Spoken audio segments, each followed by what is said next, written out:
Thank you. Good afternoon, everyone. I'm Jim Britton with Management Advisory Group. We're a full services human resources consulting firm.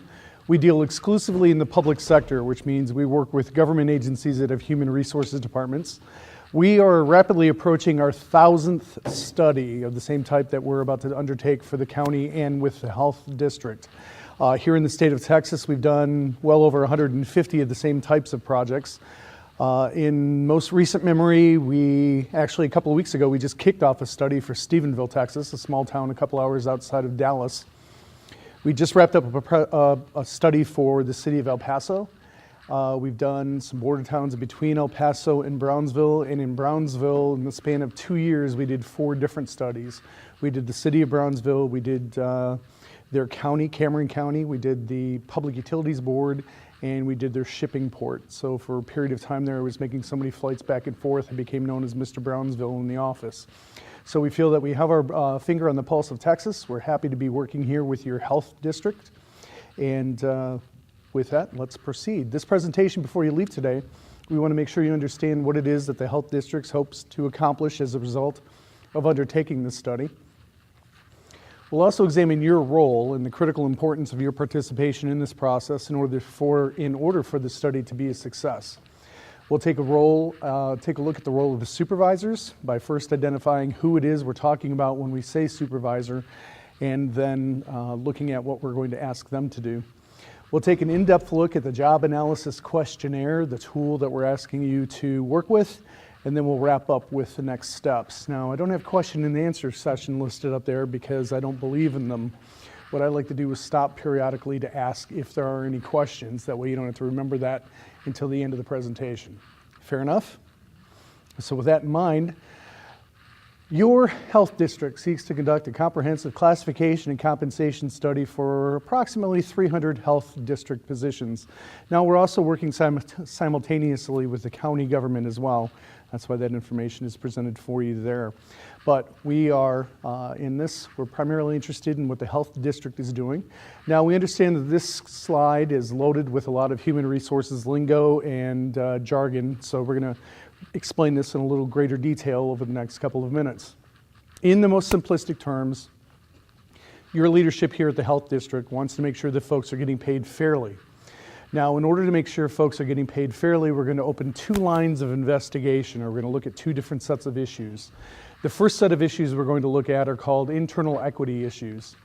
These are not headline grabbing, they're not evening news making or newspaper reporting worthy events. These are things that are happening inside the organization, maybe happening inside the organization as a result of policies and procedures or just budget shortfalls, and they typically build up over a number of years. So we'll be taking a look at 2 different sets of internal equity issues. The first one are classification issues. Classification, in the most simplistic terms, is the process of making sure that a person's job title fits the work that they do. So for example, we're going to ask all the employees that work for the health district to complete a questionnaire for us. And it's going to be your opportunity to tell us about the work that you do so that we can understand the work that you do. Now, you don't have to talk about personalities involved. You don't have to toot your own horn and tell us how great you're doing your job and how lousy someone else is doing theirs. We're just interested in you telling us about the work that you do. We take those questionnaires back, we sort them according to job title. Now, when there are no classification issues, everybody with the same job title will report to us that they're doing approximately the same work. Now, the names of the reports they work with might be a little different, the equipment they use might be a little different, but it's still essentially the same work.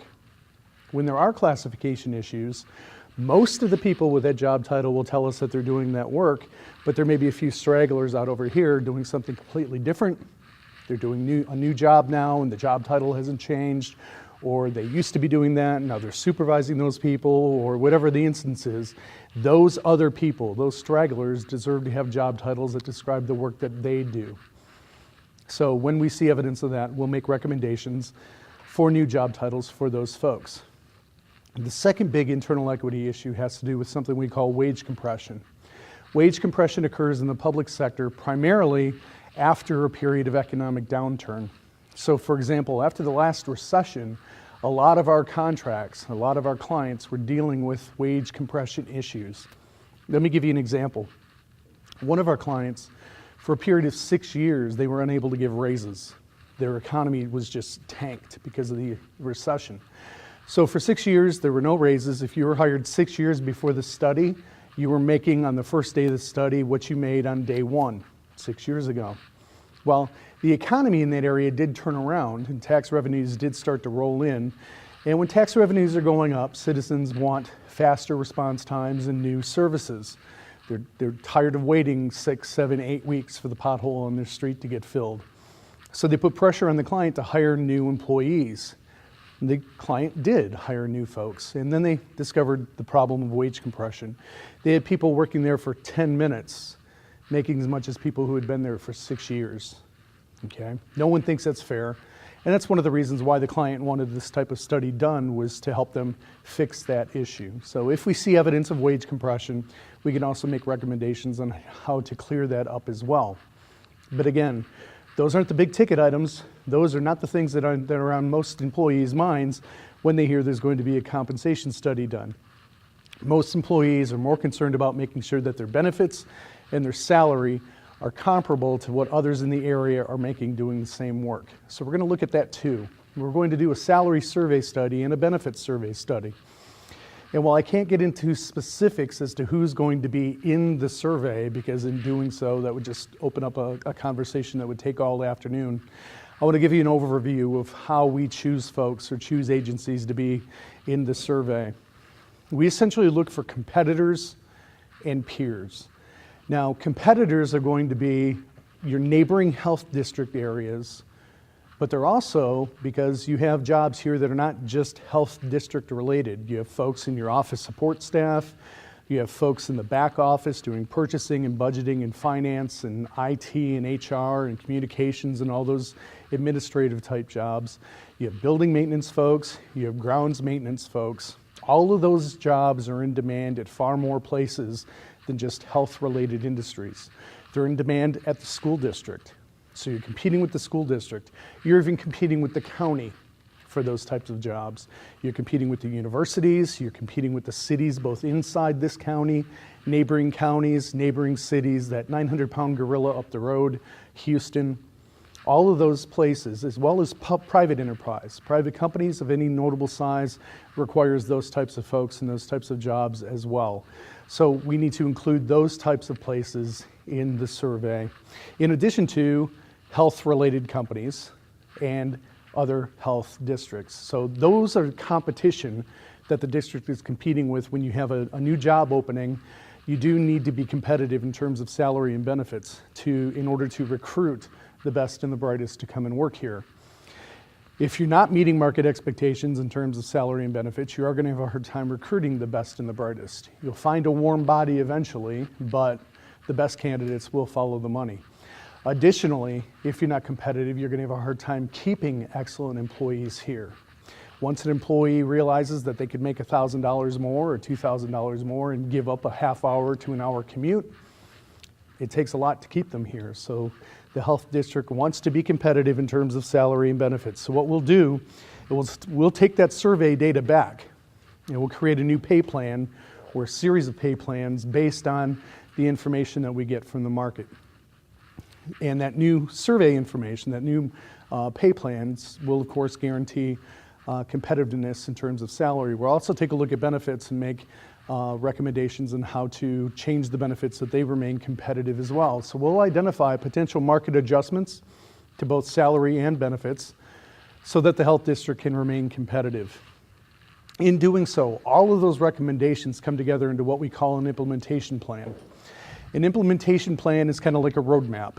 It's how does a health district get from where they're at now to where they need to be in terms of salary and benefits to make sure that folks are compensated fairly. That implementation plan will be part of a draft report that we need to write and get back with the health district at the end of April. Your director level leadership here wants to see our preliminary findings in a draft report at the end of April. So there's a really quick turnaround time on this.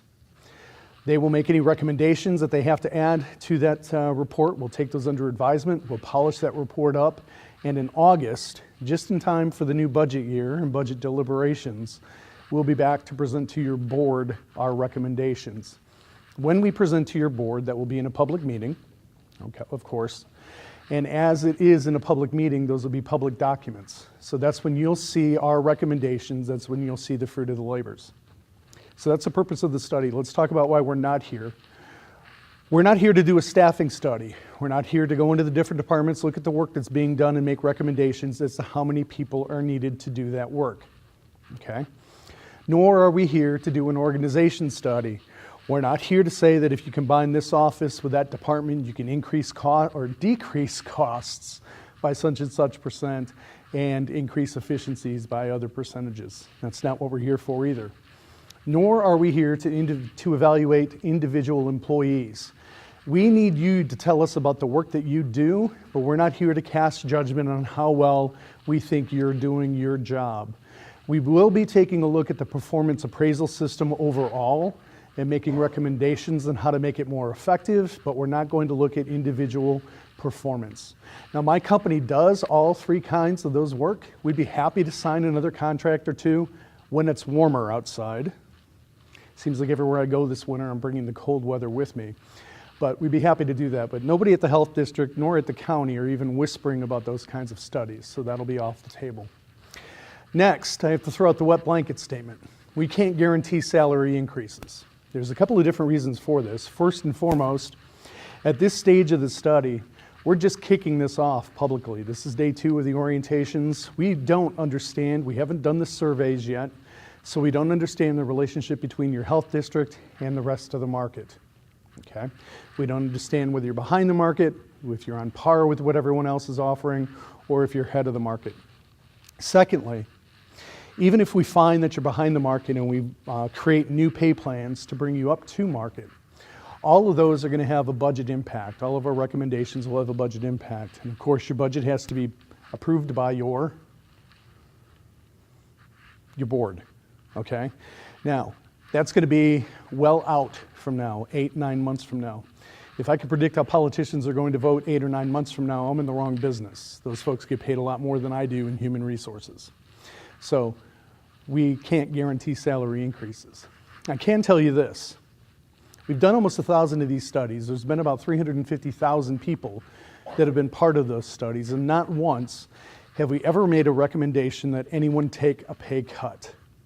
So we're not about to start now because I have to give this presentation next week and I want to be able to say that with a straight face. We are not in the business of making recommendations to take money out of people's pockets. We do not recommend salary decreases. Does anyone have any questions about the purpose of the study? Okay, now let's talk about your role. I explained that we're going to use the survey information and we're going to put together new pay plans based on that survey information. That information will tell us what should be the new minimum wage for government employees at the health district. Okay? It'll tell us how many different pay grades we're going to need. It'll tell us what the difference between the pay grades should be, and it'll tell us what the new minimums for each pay grade should be and what the maximums for each new pay grade should be. That's the easy part. We get the survey information back, we put those variables into our computer, we tell it to print out some new pay plans, and we double check those for accuracy. The more challenging part, the fun part, is to look at all the jobs that you have here at the health district and make recommendations as to where those jobs fit on the new pay plan.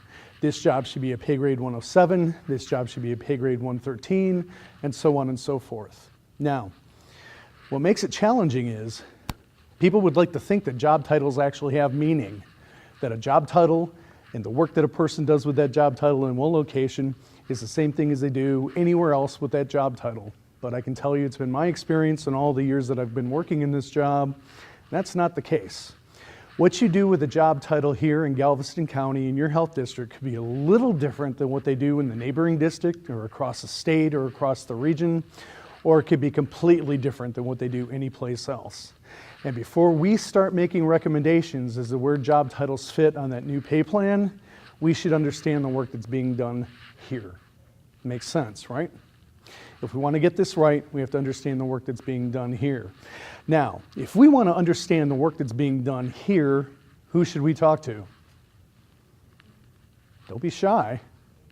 Yeah, everybody do this. You point to yourself. Because if we want to understand the work that's being done here, we should talk to the people doing the work. And that's exactly the process that we're going to follow. Your role in this study is to tell us everything you can about the work that you do so that we understand your job well enough to make recommendations to the health district as to where your job fits on the new pay plan. Sounds like a big deal. Would you agree? All right. So how many of you think you could tell us everything we need to know about your job over a cup of coffee, 5 minutes or less? Whew, good. Nobody put their hands up. It means I've made it important enough. How about over lunch, a half an hour? I'm not buying. The budget wasn't that big. You laugh because you know it's true.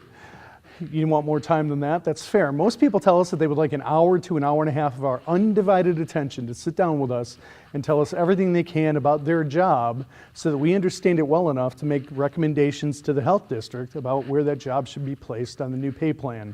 Now, if I can't afford to buy lunch for everybody, I certainly can't afford to hire enough staff to walk around and follow you around for a year. Besides, they want the study done in April. So we're going to ask you to fill out a questionnaire for us, okay? So your role as employees is to tell us everything you can on that questionnaire about the work that you do. Then, because the federal labor courts have ruled that supervisors are also experts, now let me tell you who a supervisor is.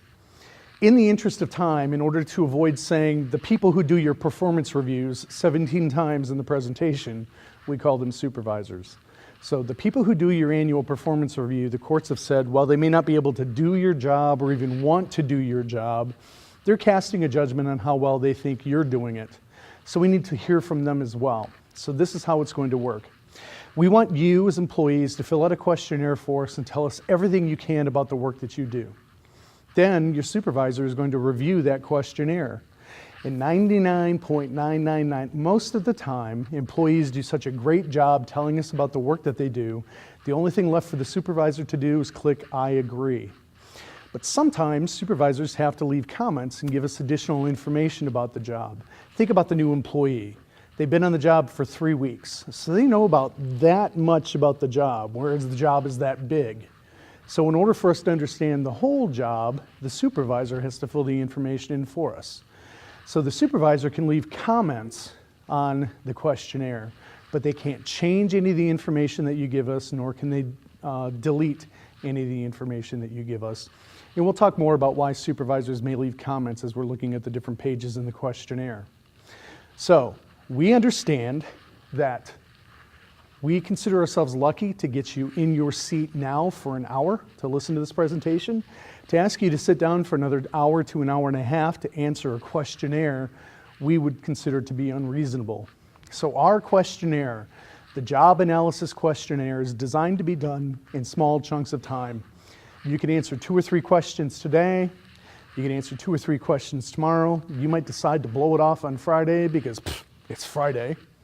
You come back on Monday, your supervisor asks, how's that questionnaire going? So you answer 5 or 6 questions so that you feel like you got caught up. It's designed to be done in small chunks of time. There are 14 multiple choice questions on the questionnaire because we want to know a lot about the work that you do. And then there's 6 additional questions. Okay, one of those is open-ended. It's that question where you get to tell us, what do you do? So it does take about an hour to an hour and a half to complete, but we know you don't have time to do that all at once. So it's designed to be done in small chunks of time.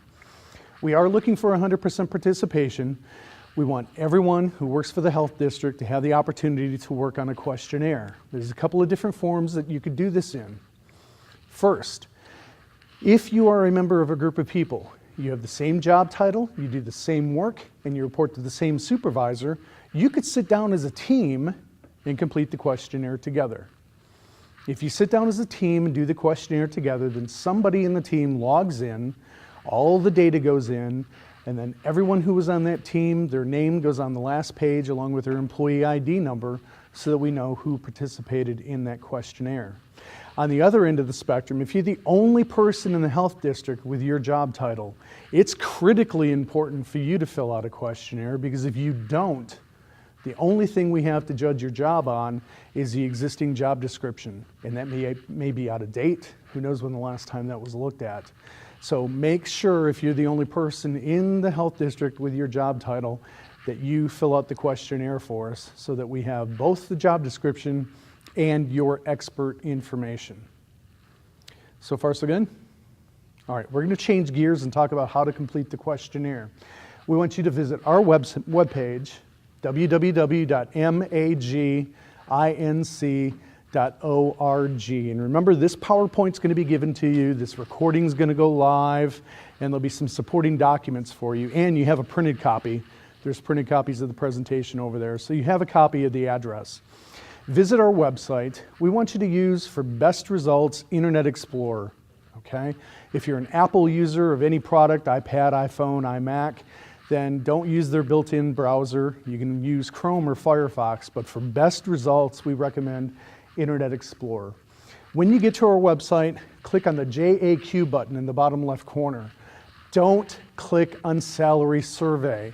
Nothing good will come of it, okay? Honestly, it's the #1 reason for tech support calls is people click on Salary Survey instead of the JAQ. So make sure you click on the JAQ button. When you do, you'll be presented with a list of our recent and most current clients. Scroll through until you find Galveston County Health District, Texas, okay? Click on that and click Go, and you'll be challenged for your username and your password. In both cases, your username and your password is the same number. It's your employee ID number. We make it nice and simple. That number goes in both boxes. Click Go, and you're taken to the employee information page, which shows everything that we know about you. Basically, everything we know about you. The most important thing that we're going to ask you to do on this page is for you to tell us who is your supervisor. We want you to tell us who is the person who completes your performance review. Now, we know that some jobs there could be more than one person that could do that performance review. If you're in that type of job, we want you to find those folks who you think could do that and ask them who is going to review the questionnaire, and that will be the person that you put in for this questionnaire. Okay, that would be the person you identify as the supervisor. Now, to get to the 20 questions in the questionnaire itself, click the main menu button at the top. When you do, it does bring up a list of all the questions in the questionnaire. It doesn't matter to us what order you answer these questions in, as long as you get a check mark in every box. You get a check mark in the box by visiting the page, answering the information requested, and clicking Save. There are 2 takeaways I want you to get from this presentation. If you don't remember anything else, I want you to remember the 2 takeaways. The first takeaway is always click Save. You can get into this questionnaire, answer the question, click on the next page button, answer that question, click on the next page button, answer all the questions, and when you get back out to here, you're not going to have any check marks. You get the check mark by clicking Save. So make sure you click Save on every page so you get the check mark. Now, at this point, you can still edit any of the pages too. Even with a check mark, you can go back to that page, change any of the information that you want, and then again, remember to click Save. That's right, okay? When you're done answering all the pages, when you have a check mark in every box, and when you're done with all your edits, go ahead and click the Finished button. When you click the Finished button, it does 2 things. The first thing it does is it locks you out. You can go in and look at the answers that you gave, but you can't change any of those answers. The second thing it does is it makes your questionnaire now available to your supervisor. Remember, the role of the supervisor is to review the information that you gave. It doesn't make sense for them to review your information as long as you're still working on it. So they're part of the team. Their part of the teamwork comes after you're done with yours, after you click Finished. The other button up here I want to call your attention to is the Print All Pages button. That button can be used to print out a blank copy of the questionnaire at the beginning of the process. If you're old school and you want to see all the questions on paper first, go ahead and print out a blank copy. As long as you get the questions and your answers back into the computer, doesn't matter to us. On the other hand, at the end of your answering, after you click Finished, you can print that out again and have a copy of all your answers and the questions. I recommend saving that as a PDF or a computer file. That way you don't kill another tree, okay? Let's change gears and talk about individual questions in the questionnaire. The first one I want to talk about is job category. On this question, we're asking you, what is your role in the organization? Most people are going to select two, they're employees. But if you're responsible for supervision at any level, we have different buttons up there, different buttons for you there. I want to call your attention to the bottom of this question. There is a comment box. All of our questions have a comment box. We value your opinion so much that you have to leave a comment on every page. Even if you have nothing to say, please be nice. It could be as little as 2 characters long. If you don't have anything to add, just type in NA and click save, okay? If you try to click save without leaving a comment, you will get a polite pop-up box that says, please leave a comment, something along those lines. This next page, you will spend the majority of your time on. So before we start talking about that, are there any questions? Okay, so your essential tasks page. Full-time employees in the United States who work 40 hours a week spent over 2,000 hours of their life at work last year. I didn't say that to depress anybody. I said that to get you to start thinking about the answer to the question, what do you do? What did you spend 2,000 hours or more of your life on last year? We want you on this page to identify for us all of those things that take at least 5% of your time. That's 2 hours a week, or about 2 weeks out of the entire year. And please think about the entire year. You may be responsible for a flurry of activity in the middle of October that you spend the rest of the year trying to forget about. We need you to remember it for this exercise, okay? Anything that takes at least 5% of your time. Now, when you're identifying those things that take at least 5% of your time, we don't need you to make a laundry list of everything you do every day. For example, if you had to tell someone directions on how to get to the bathroom, unless it takes more than 2 hours out of your week every week, that's not going to show up on your list. Okay? So we want you to summarize the work that you do in 10 to 12, maybe at most 15 statements. So let's recap. We want you to think about and identify all the work that takes at least 5% of your time. We want you to summarize that work in a limited number of statements, usually 10 to 12. And then here's a third caveat. At the bottom of this page, you see the essential task box. On the website, there's a lot more boxes than just the one. Each one of those boxes will hold one of your statements. Each one of those boxes can only hold 256 characters. That's about 2 good sentences. So let's recap again. We want you to identify all those things that take at least 5% of your time. We want you to summarize that in 10 to 12 statements, and each statement has to be edited down to 2 sentences or less. Sound easy? Anybody think they could do that in less than 10 minutes? Yeah, I didn't think so. I do this about 6 or 7 times a year. Just in case they change it, I need to keep on top of the presentation itself. The reason I ask about 10 minutes is because this is a website. It's like any other website on the internet. How many of you, by show of hands, do online banking? If you're doing online banking and you're staring at that screen for longer than 10 minutes, what does your bank do? Times you out, cut you off. Well, might give you a pop-up box that says click OK to continue. We're not going to give you a pop-up box. We're not going to give you a countdown timer. I am your warning, okay? If you spend longer than 10 minutes thinking and writing and editing on this page, let's imagine you spent 45 minutes of your time on this page. When you click save, my server's going to ask you to log in again. When you log in again and go back to this page, anybody want to guess what you're going to see there? Nothing. You've lost all your work. So your second takeaway is be prepared. What was the first takeaway? Always click save. The second takeaway is be prepared. Have all your answers ready to go before you start working on this page. This is the only page that's going to take you longer than a few minutes. The rest of those, you're going to be making a multiple choice selection or checking off a few boxes here and there. But this one is going to take some time. This one is going to take you longer than 10 minutes. So here's what I recommend you do. Go through HR and get a copy of your existing job description. It already has a list of expectations for the job and job duties, right? Open up your job description, open up a brand new Microsoft Office file. If there's something on your job description that describes work that you do, copy and paste it over. Don't copy the whole thing. We already have existing job descriptions. We want your expert information. So if there's something on the job description that describes work that you do, copy and paste it over.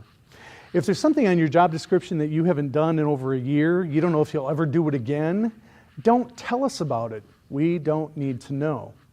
Now, if there's something that you're doing now that takes more than 2 hours a week or 2 weeks out of the year, and it's not on the job description, you're going to have to write a statement for us. Now, we know that not everyone is a Hemingway or a Shakespeare or a Stephen King, thank goodness. So in terms of the writing, if you have to write your own statement, just talk like you would if you're talking to your mom and trying to describe to her something you do in the job, okay? 2 sentences, keep it short, keep it simple. Once you do all your thinking and all your writing and all your editing, that's the hard part. That's the part that's going to take the amount of time, the greatest amount of time. That's why I said be prepared. Because after you're prepared, you can go to this page and you can copy each task one at a time into the website. That won't take you 10 minutes. After you copy your tasks in there, we want you to rank the top 5 most important things you do. 1's the most important, 2's the second, so on and so forth. After you rank them, then we want you to tell us about the percentage of time you spend on each task. In a perfect world, all your percentages are going to add up to what? 100%. But here's the kicker. This is by default set to % of every day. You may not do the same thing every day. You may do one task the percentage of a week, another task 25% of the month, a third task might be 10% of the entire year. When's the last time anybody had to convert from percentage of a day to percentage of a year? Yeah, maybe high school, right? Remember that high school teacher that said, one of these days you're going to need to know this? This is not that day. We'll do the conversions for you. Don't worry about it. Your time is better spent doing other things. We'll do the conversions. We see supervisor comments on this page primarily for one of 2 different reasons. The first one is the supervisor is dealing with a new employee. New employee's been on the job a couple of weeks, couple of months. They put down 4 tasks because that's all they've been trained how to do. But bless their hearts, they have no idea about the other 7 that are coming. So the supervisor can fill that information in for us so that we have the complete picture of the job. The second reason is you're human. You may forget to put something on there, and your supervisor might think it's so critically important that my company needs to know about it that they add it as a comment. Those are the 2 big reasons. This is an example of one of the 14 multiple choice questions I was telling you about. You may not be able to read it from where you're at. Don't worry about that. When it's on the screen in front of you, you will be able to. What we want you to do on these pages is read through the selections and find the one that best describes your job. Now, if you think more than one fit, then treat it like a clothes shopping expedition at Walmart. Find the one that fits best, okay? We want the best description of your job. More often than not, supervisors and employees agree on what this number should be. When there's disagreement, one party will say it's a 5, the other party will say it's a 4. We have read so many of these and have done the research that the answer a person gives on the questionnaire is based on what they were doing in their real job before they started answering the questionnaire. So we're just going to split the difference. We're going to call it a 4.5 and move on. These are all the job factors we're going to take into account before we make recommendation on where the job fits on the new pay plan. Now, I'm not going to talk about each and every one of these because you all have other things that you'd like to do this afternoon. So with that in mind, let's talk about education. For education, we want you to tell us what is the minimum level of education required for someone new to do the job. Note, I didn't ask you what your background is.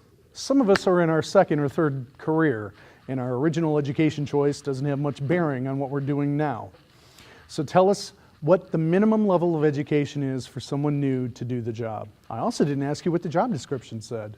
In none of these questions should you feel that you have to use what the job description says, because you're the expert in this case. You're the folks we want to hear from. After you tell us what the minimum level of education is, then tell us if there are any special certifications or licenses that you need to do your job. It could be something as everyday as if you're responsible for driving a county vehicle from one building to another. Obviously, you need a valid state of Texas driver's license, okay? Or it could be something much more complex. You tell us what those should be. For experience, we want you to tell us what is the minimum level of experience necessary for someone new to do the job, okay? Minimum for someone new. So if you've been doing your job for 10 years, don't tell me that you need 10 years of experience, because last year you only had 9. Okay? That's the way that works. What's the minimum required? These 2 pages are different from all the others in the questionnaire because you can select more than one box. The first one I want to talk about are unavoidable hazards. These are risks that people take because that's the job.